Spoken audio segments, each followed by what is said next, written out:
Jai Hind students, class 9th. Today I am going to start a new chapter, your chapter 6, that is tissues. Okay, in the previous chapter we have read cell, that was chapter 5. Then we read chapter 13, why do we fall ill. And in the revised syllabus, your science subject and in biology you have to read for your annual examination only 3 chapters in biology, that is cell, the fundamental unit of life, tissues, and why do we fall ill. Natural resources we can read the chapter, but it will come in internal assessment. Okay, the chapter diversity of living organisms have been deleted for this year only, not for ever. For this year, due to corona pandemic, you have certain chapters get deleted, and in revised chapter we have to read only 3 chapters of biology, that is cell, the fundamental unit of life, and then tissues and why do we fall ill. 2 chapters we have completed, and this is the last chapter going on.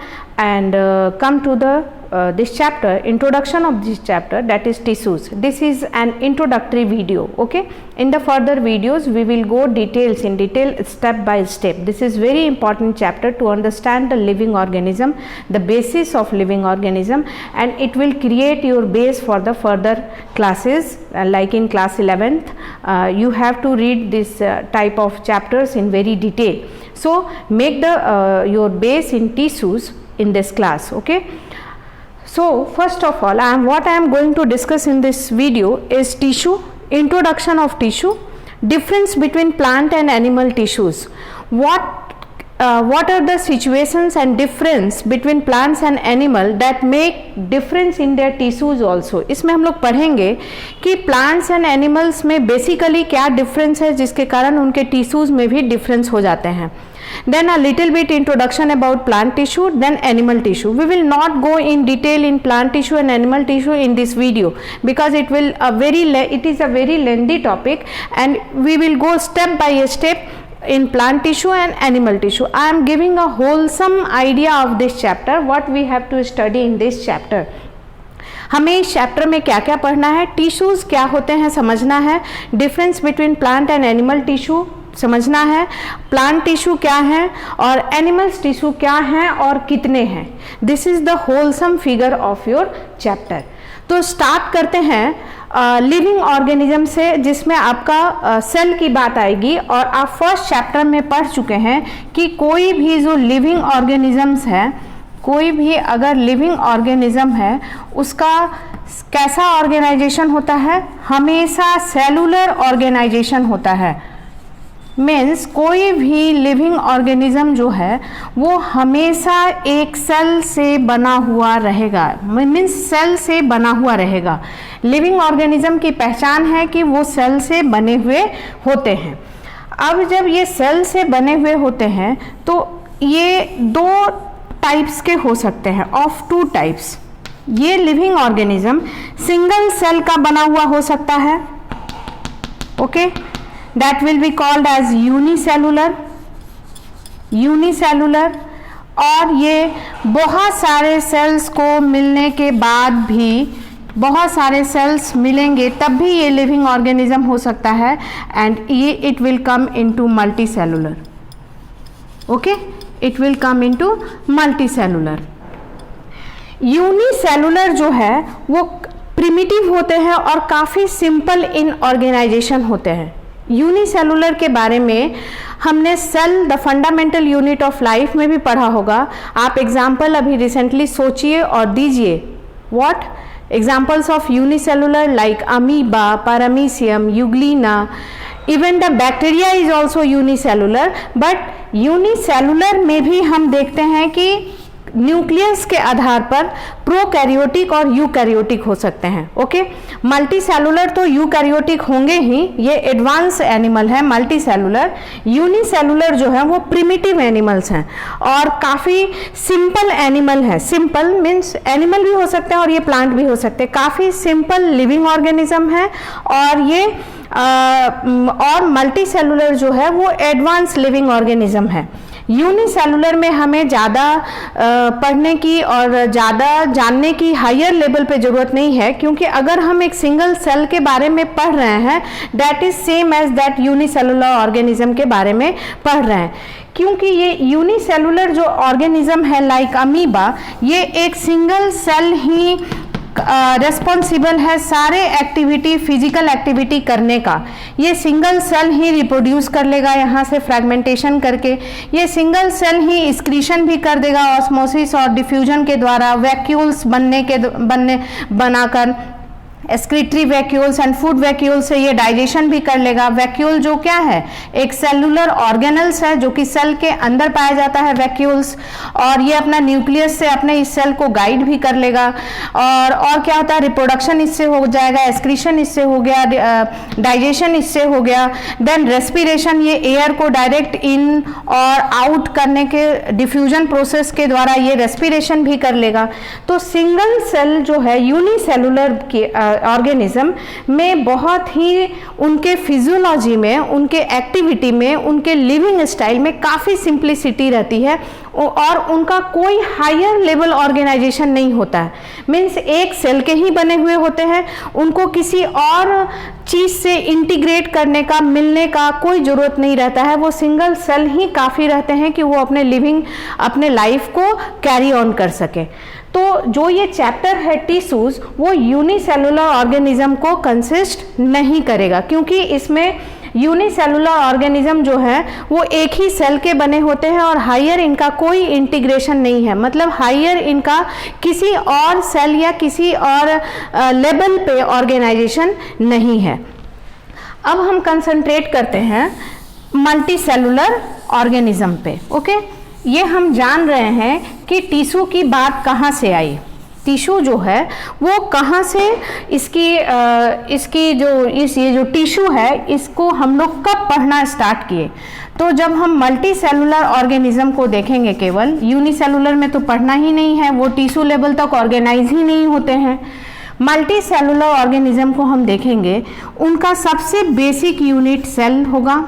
ठीक है, ये जो cell है ये बहुत सारे cell combine करेंगे और वो बनेंगे टिश्यू। क्योंकि ये जो मल्टी सेलुलर ऑर्गेनिज्म है, इनका स्ट्रक्चरल एंड फंक्शनल फिनोमिना थोड़ा कम्प्लेक्स लेवल पे है और इनकी बॉडी कम्प्लेक्सिटी थोड़ा ज़्यादा है। ओके, नाउ अब ये केवल सिंगल सेल से अपना living style, living physiology complete नहीं कर सकते हैं। अपना लाइफ स्पैन केवल एक सिंगल सेल से नहीं हो सकता है, क्योंकि हम मल्टी सेलुलर हैं। अब जब मल्टी सेलुलर हैं तो इसका मतलब ये नहीं है कि हम जितने सेल्स से बने हुए हैं उसमें कोई इंटीग्रेशन नहीं है। इंटीग्रेशन समझ रहे हैं ना, साझेदारी, दोस्ती, कॉपरेशन, ये तो multi cellular organism many cells से बने होते हैं और सेल्स जो हैं आपस में इंटीग्रेटेड होते हैं। मीन्स आपस में एक रिलेशन दिखाते हैं और कुछ सेल्स जो हैं वो एक पर्टिकुलर फंक्शन के लिए बन जाते हैं। जैसे हम लोग लिविंग ऑर्गेनिज्म हैं तो हमारा पहला तो हम बहुत सारे सेल्स से बने हुए हैं, फिर a group of cells are differentiated to function a particular activity, to do a particular activity. okay? जैसे अगर हम अपने लंग्स की बात करें तो लंग्स में जो सेल होंगे, लंग्स का जो सेल होगा उसका जो टिश्यू होगा, उसके जो ऑर्गन होंगे, लंग एक ऑर्गन है, फिर वो ऑर्गन सिस्टम बना, रेस्पिरेटरी सिस्टम। जैसे लंग्स में क्या क्या है, लंग्स में अब ट्रैकिया आ गया, ब्रोंक्यूल आ गया, नेजल कैविटी आ गया, नोज आ गया, ये सब क्या है, डिफरेंट ऑर्गन्स, और सारे ऑर्गन्स मिले तो ऑर्गन सिस्टम बना। तो ये जो लंग्स के जो टिश्यू है में भी हमारे किडनी टिश्यू से अलग होंगे, हमारे ब्रेन में जो टिश्यू है उससे अलग होगा। तो मल्टी सेलुलर ऑर्गेनिज्म जो है वो डिफरेंशिएशन ऑफ सेल्स शो करता है। There is differentiation of cell. Okay, differentiate करना मतलब एक पर्टिकुलर फंक्शन के लिए बन जाना। Differentiate, there is differentiation of cells. Means कुछ सेल्स किसी एक पर्टिकुलर फंक्शन के लिए डिटरमाइन हो जाते हैं कि ये सेल ये फंक्शन करेगा, ये सेल ये फंक्शन करेगा, ये सेल ये फंक्शन करेगा। लाइक कुछ सेल्स हो जाएंगे आपके रेस्पिरेशन में जाएंगे, कुछ सेल्स आपके, और फिर वो सेल्स कंबाइंड होंगे तब वो जाके टिश्यू बनेगा। ओके, तो टिश्यू जो है वो सेकेंड लेवल ऑफ ऑर्गेनाइजेशन है in multi cellular organism. First level हो गया सेल, वो बहुत सारे सेल से बने हुए हैं, और जब ये सेल जो है बहुत सारे सेल ग्रुप्स में बट जाते हैं और वो ग्रुप जो है वो पर्टिकुलर फंक्शन करना स्टार्ट कर देता है, देन इट बिकम्स टिश्यू। तो टिश्यू जो है it is the second level organisation of multi cellular organisms like we the human being. अब ये जब बहुत सारे टिश्यू कंबाइन करेंगे तो आपका बनेगा organ, like liver is a organ, kidney is organ, brain, your brain, this brain is organ, stomach is organ, esophagus, stomach, intestine, small intestine, kidney, these all are organ. और जब एक group of organ combine together to function a particular activity, then it become organ system. वो organ system हो जाता है। Like हम लोग पढ़ते हैं ना, respiration system, excretory system, reproductive system, digestive system, excretory system, then many organs combine to become organ system. और जब ये ऑर्गन सिस्टम आपस में इंटीग्रेट करते हैं, मीन्स अपने आप में एक संबंध स्थापित करते हैं, रिलेशन करते हैं, एक कोऑर्डिनेशन होता है, क्योंकि ये ऑर्गन सिस्टम भी जैसे ऐसा नहीं है कि हमारा रेस्पिरेशन सिस्टम अपना अलग काम कर रहा है, ठीक है कर रहा है, उसका कोई नर्वस सिस्टम से कोऑर्डिनेशन नहीं है, उसका एक्सक्रीटरी सिस्टम से कोऑर्डिनेशन नहीं है, ऐसा पॉसिबल नहीं है। ये सभी चीज़ आपस में जो है वो कोऑर्डिनेट करते हैं, इंटीग्रेट करते हैं, मतलब सबको मिलाकर चलते हैं। जैसे फॉर एग्जाम्पल एक स्कूल को मान लीजिए, तो स्कूल में हर डिपार्टमेंट अलग है, maths, science, SST, English, Hindi, लेकिन क्या इंग्लिश वाले टीचर को हिंदी वाले के सब्जेक्ट से कोई मतलब नहीं है? अगर इंग्लिश ही केवल चलता रहे तो स्कूल सक्सेस करेगा? नहीं करेगा। बच्चे को हिंदी भी पढ़ाना है तो English Hindi will coordinate, science, maths, English, Hindi, all the subjects will be coordinated, then there will be complete development of a student. और जब ये स्टूडेंट डेवलप करेगा तो हमारा स्कूल एस्टेब्लिश होगा, हमारा स्कूल फंक्शन करेगा, फंक्शनिंग में आएगा। तो यही लेवल है। मानो तुम लोग स्टूडेंट्स हो, कोऑर्डिनेट करे तो तुम लोग सारे सब्जेक्ट्स को पढ़े और एक अच्छा क्लासरूम बनाए, सारे क्लासरूम कोऑर्डिनेट करेंगे तो हमारा क्या बनेगा? एक अच्छा स्कूल। और जब एक अच्छा स्कूल हो जाएगा तो एजुकेशन सिस्टम में हम एक अच्छा इंटीग्रेट करके एक एस्टेब्लिशमेंट, हमारे सारे फंक्शंस अच्छे से चलेंगे। अब देखिए स्कूल में भी केवल एकेडमिक अच्छा रहे तो नहीं होगा, हमें क्लीननेस पे भी ध्यान देना है, हमें प्लेइंग पे भी ध्यान देना है, स्पोर्ट्स पे भी ध्यान देना है, हर चीज़ पे। तो सब को इंटीग्रेट करते हैं तब जाके एक सिस्टम बनता है। उसी तरह हमारा एक जो ऑर्गन सिस्टम बना या लिविंग, अब ये ऑर्गन सिस्टम कंबाइन करके बनाते हैं living multi cellular organism, living organisms. There is cooperation and integration between these level of organizations. So here we come to know about the tissue. अब हम tissue का डेफिनेशन ऐसे दे सकते हैं, a group of cells हैं that are similar in structure. In most of the cases, in some cases they are also different, that are similar in structure, जैसे ये similar in structure रहेंगे, and work together, एक साथ काम करते हैं, to achieve a particular function, एक साथ काम करते हैं ताकि उनका वो एक पर्टिकुलर फंक्शन को अचीव करें। ओके, जैसे तुम कैसे सारे सब्जेक्ट्स को लेकर चलते हो, सारे सब्जेक्ट्स में बैलेंस बनाओगे तभी तुम अपना एक टारगेट अचीव कर पाओगे। ओके, तो सारे ये जो सेल्स हैं आपस में सब मैनेज करते हैं, इंटीग्रेट करते हैं और तब ये एक पर्टिकुलर फंक्शन करते हैं, then it forms a tissue. अब देखो हमें पता है कि लिविंग ऑर्गेनिज्म दो तरीके के होते हैं, plants and animal. So tissues भी जो होंगे वो कितने लिविंग ऑर्गेनिज्म में पाए जाएंगे, कैसे कैसे? या तो प्लांट्स में और फिर एनिमल्स में, क्योंकि whole living organisms can be रफली divided into plants and animals. अब हम यहाँ माइक्रो ऑर्गेनिज्म की बात तो करेंगे नहीं, क्योंकि माइक्रो ऑर्गेनिज्म सिंगल सेल के बने होते हैं, प्रोकैरियोटिक होते हैं, उनमें टिश्यू लेवल ऑर्गेनाइजेशन ही नहीं होता। तो टिश्यू को हम पूरे लिविंग ऑर्गेनिज्म में जब पढ़ेंगे तो रफली डिवाइड कर सकते हैं tissue system in plants and tissue system in animals. Okay, अब देखो ये tissue organisation in plants and in animals काफ़ी डिफरेंट रहेगा। और ये डिफरेंस क्यों है? जब हम एनसीईआरटी बुक का आप 6.1 पॉइंट पढ़ेंगे, 6.1 को, वो are the plants and animals of same type of made up of same type of tissues written in your book, that is 6.1 page number 68। तो आप सोचिए कि क्या plant tissue and animal tissue एक ही तरह के टिश्यू से बने हुए रहेंगे? नो। आप जब ऑब्जर्व करेंगे प्लांट्स को एंड एनिमल्स को तो दोनों के लाइफ स्टाइल में काफ़ी डिफरेंस है।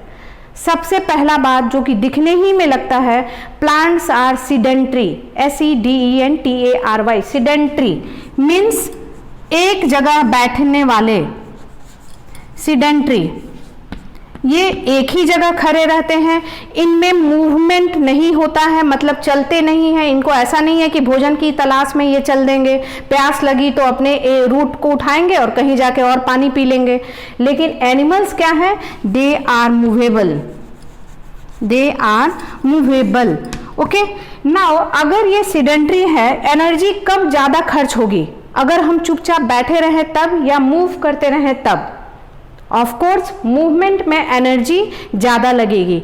सो animals require more energy than the plants. First difference, plants are sedentary, animals are movable.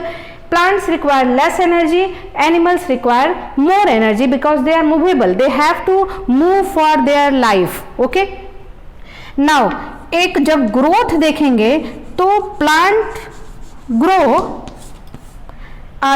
Plant grows through out their life. आप भले ही ग्रोथ का जो स्पीड होता है वो आगे जाकर कम हो जाता है, लेकिन एक प्लांट्स जो है वो अपनी जिंदगी भर ग्रोथ करता रहता है। आप एक मैंगो ट्री को देखिएगा, शुरू में तो ग्रोथ एकदम दिखेगा, लेकिन लास्ट में जब वो पेड़ बड़ा हो चुका रहेगा तब भी उसके एपिकल में हल्का हल्का ग्रोथ होता रहता है, नए लीफ आते रहते हैं, नए ब्रांचेस बनते रहते हैं हमेशा। लेकिन animal growth is fixed, animal का ग्रोथ क्या है? फिक्स्ड है। सो क्या इतने ये जो डिफरेंसेस आ रहे हैं ये शो कर रहा है कि टिश्यू सेम होंगे? नो, टिश्यू सेम नहीं होंगे। तीसरा, प्लांट्स जो हैं वो काफ़ी हाइटेड और उनका ग्रोथ जो है मल्टी डायरेक्शनल होता है, जैसे ब्रांचेस पूरे डायरेक्शन में फैलते हैं all over round, and growth जो होता है काफ़ी straight and more than animals होता है। सो इनमें जो है स्ट्रेंथ की आवश्यकता ज़्यादा है, खड़े रहने की फ्लेक्सिबिलिटी कम है, लेकिन एनिमल्स में एक पर्टिकुलर डायरेक्शन में ग्रोथ होता है। ऐसा नहीं होता है कि हमारे पैर लंबे लंबे लंबे होते गए, हाथ लंबा होता गया, एपिकल डेवलपमेंट हो रहा है। हमारा डेवलपमेंट ग्रोथ जो है एक पर्टिकुलर एरिया और एक पर्टिकुलर डायरेक्शन में होता है, and so we need flexibility, हमें फ्लेक्सिबिलिटी ज़्यादा होती है। ओके, पहला हमारा हो गया plants are sedentary, animals are movable. Plants show indefinite growth, जिसमें डेफिनिट नहीं होता है, indefinite growth, and animals show definite growth. Plant need more strength and hard tissues to keep themselves standing. इनको hard tissues चाहिए ताकि वो खड़े रहे, straight खड़े रहे। इनको environmental factors भी बहुत face करना है, but animals need flexibility because they have to move and they have to do different types of activity in their life. So third, plants and the third is that plants में कोई particular motor like system नहीं होता है।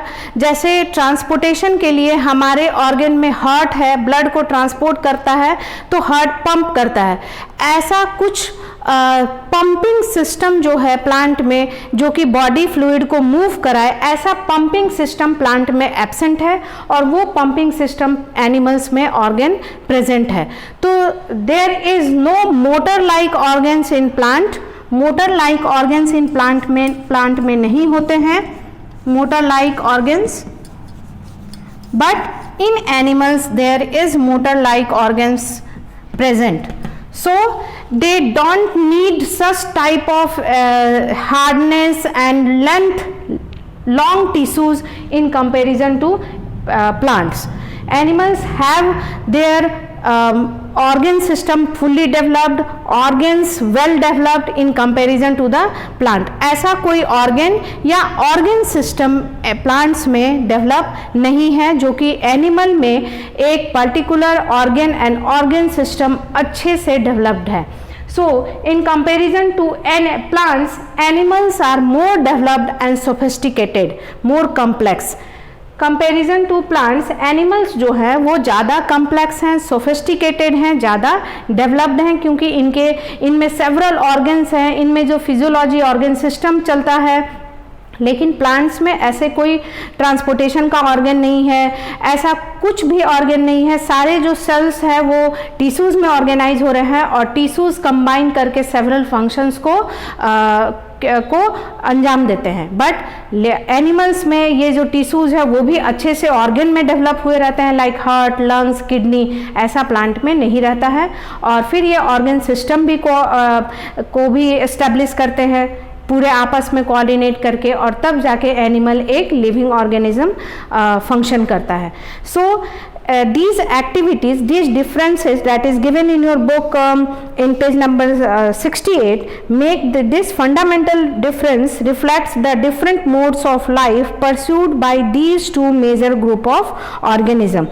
ये जो fundamental difference हुआ आपका growth का, मूवमेंट का, ऑर्गन का डेवलपमेंट का, स्ट्रेंथ का, तो ये जो फंडामेंटल डिफरेंस हुआ ये आपको बताता है कि इनके टिश्यूज़ भी जो रहेंगे वो आपस में काफ़ी डिफर रहेंगे इस दो main group of living organism में। Also they are differently adapted for sedentary existence, means ये मूवेबल नहीं है। On one hand, plants and active locomotion means movement, animals are actively locomoted. So these all differences, they require more energy, they require less energy because they have to move for their food and requirements. They don't need to movement of food and requirements. So these differences make the basis of the types of tissues which we read in the another video, that is a separate group of plant tissue and a separate group of animal tissues, because there is major difference in the these two groups of living organism, that is plants and animals. Okay, so here in this video I have given you an introductory idea of what is tissue, how it exists, and in which living organism the tissue will be well developed. We have to study plant tissue separately and animal tissue separately. In the next video we will start plant tissues. Okay, thank you.